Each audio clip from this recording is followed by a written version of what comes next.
तो देखिए ये कहानी है उस समय की जब नेहरू जी के समय में और इंदिरा जी के समय में भी बहुत बड़ा बवाल हुआ था।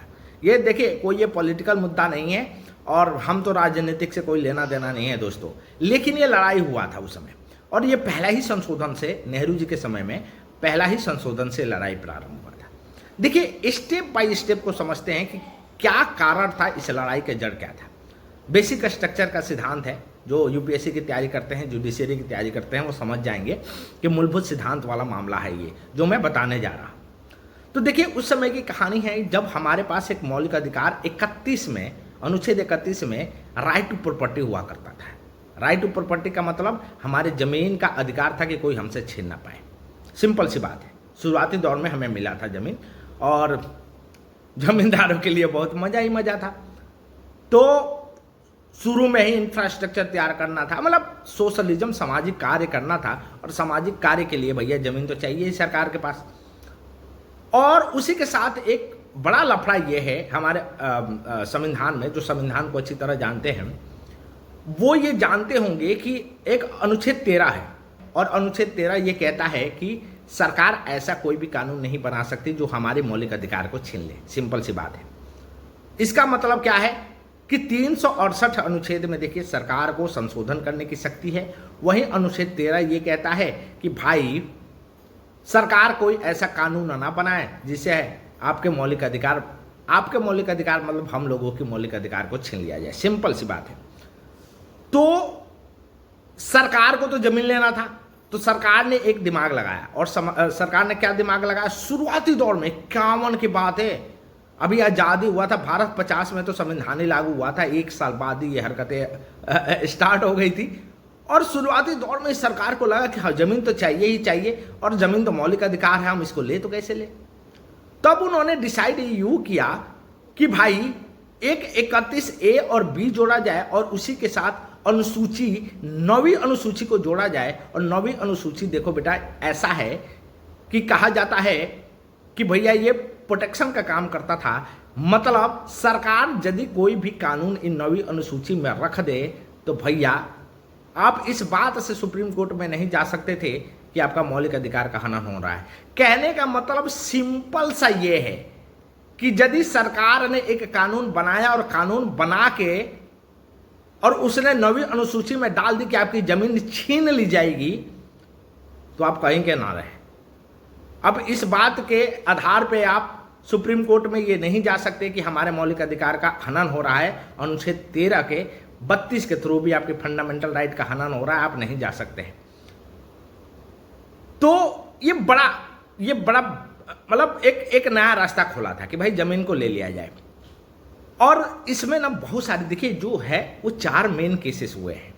पहला केस शंकरी प्रसाद का केस हुआ था 51 में ही, दूसरा हुआ था आपके सज्जन सिंह का राजस्थान में, तीसरा केस हुआ था आईसी गोलखनाथ का पंजाब में, और चौथा जो केस हुआ था केशवानंदा भारती केस, जो कि इतिहास में मतलब उसने एक अलग ही परिभाषा और एक अलग ही दायरा निश्चित किया और उसने पूरी की पूरी इतिहास को बदल दिया। हमारे संविधान के इतिहास को ही बदल दिया और संविधान के एक नए बड़े अलग ही रूप में संविधान को लेकर गया।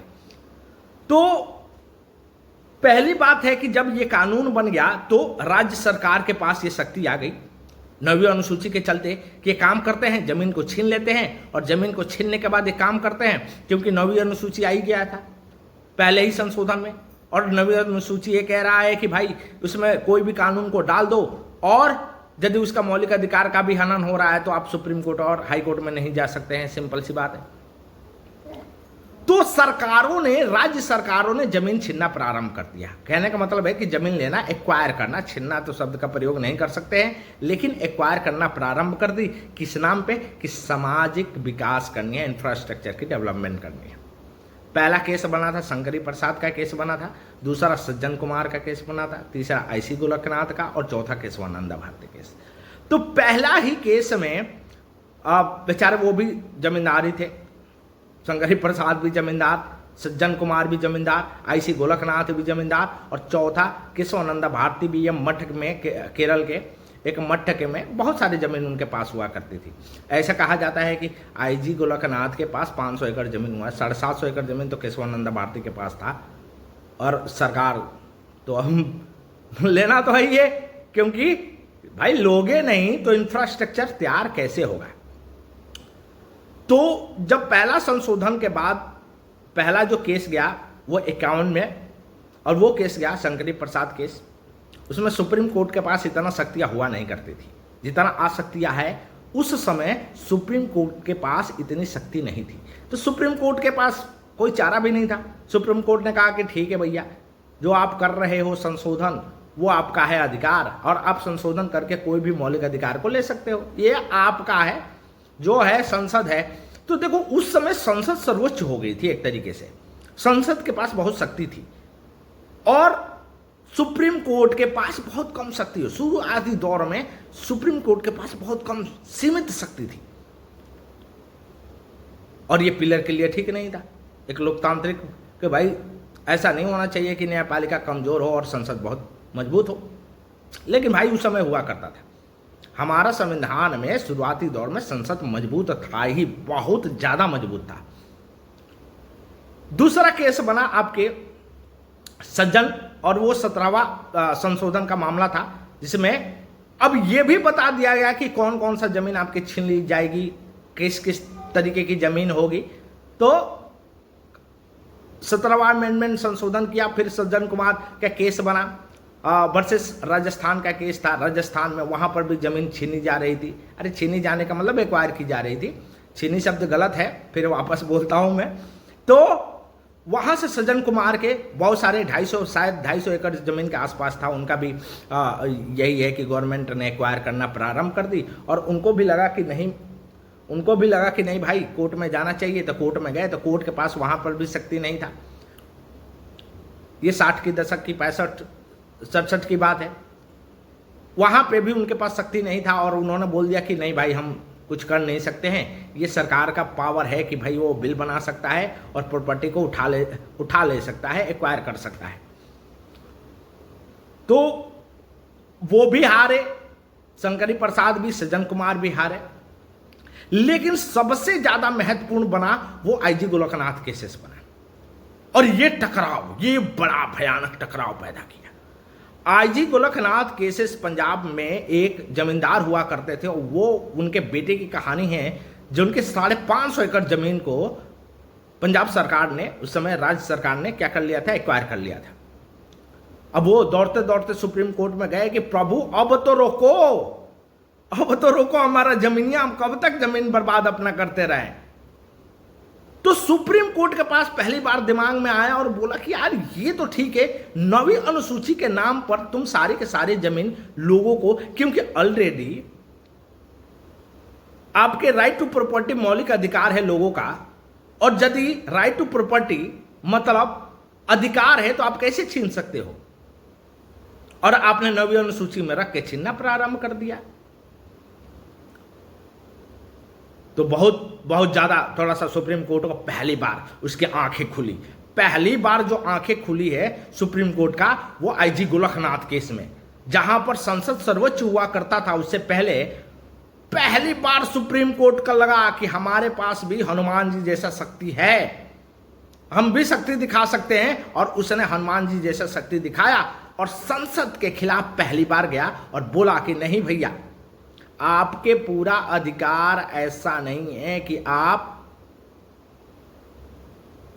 मौलिक अधिकार में संशोधन कर दो, आप इतना अधिकार नहीं आपके पास।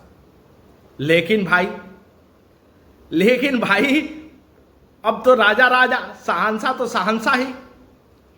अब शहंशाह संसद को लगा कि भैया ये तो बड़ा गड़बड़ मामला है, तुम पहली बार इंटरफेयर कर रहे हो हमारे प्रोसेस में, संसदीय प्रोसेस में तुम क्या कर रहे हो, इंटरफेयर कर रहे हो।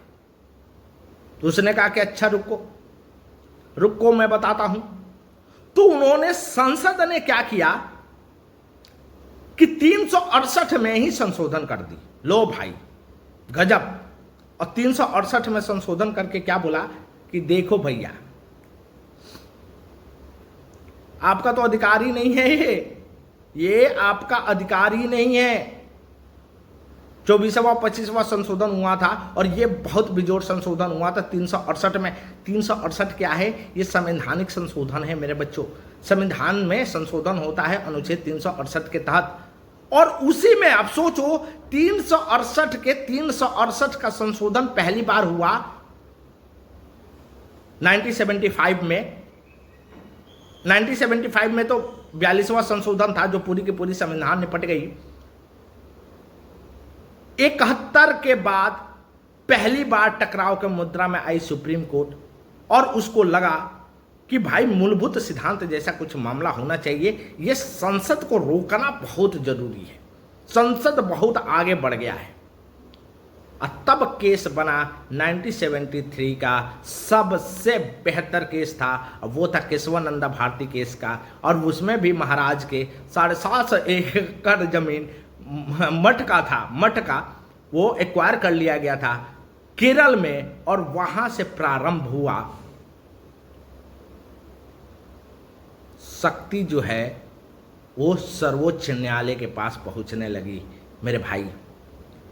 मतलब आजादी के 1950 जब संविधान बना और वहां से लेकर 1973 तक जुडिशरी न्यायपालिका के पास इतनी शक्ति नहीं थी जितना शक्ति संसद के पास था।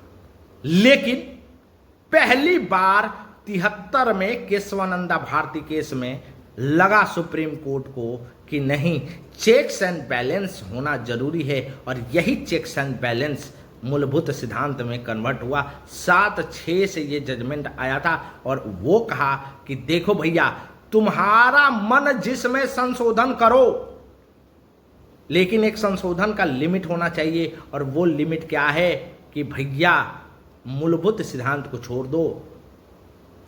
मूलभूत सिद्धांत का मतलब होता है कि मूलभूत क्या है, वो जरूरी चीजें हैं, उसका संशोधन नहीं किया जा सकता, उसको हटाया नहीं जा सकता। जैसे सेपरेशन ऑफ पावर, शक्तियों का पृथक्करण, इसी पे तो लड़ाई है, इसी पर तो लड़ाई है, शक्तियों का पृथक्करण। ये भी है, अनुच्छेद 32 भी है, न्यायिक समीक्षा जो 13 है, ये भी आपके गोल्डन ट्रायंगल 14, 19 और 21, ये सारे के सारे जो है वो मूलभूत सिद्धांत में आता है।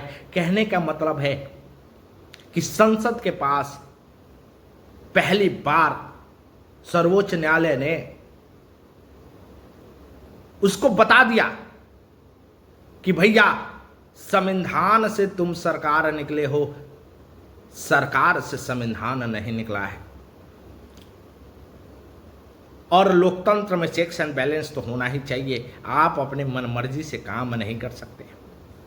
लेकिन मामला तो यही है कि क्या उस शक्ति को 1973 में सुप्रीम कोर्ट को मिला था, क्या वो शक्ति हनुमान तो नहीं बना दिया, जिसको जुडिशरी एक्टिविज्म और ओवररीच कहा जाता है। क्या वो शक्ति उसको ऐसा तो नहीं लगने लगा कि नहीं, संसद गई काम से, मैं ही हूं और जो मैं कहूंगा वही होगा। देखो भाई, कहने का मतलब सिंपल सा है।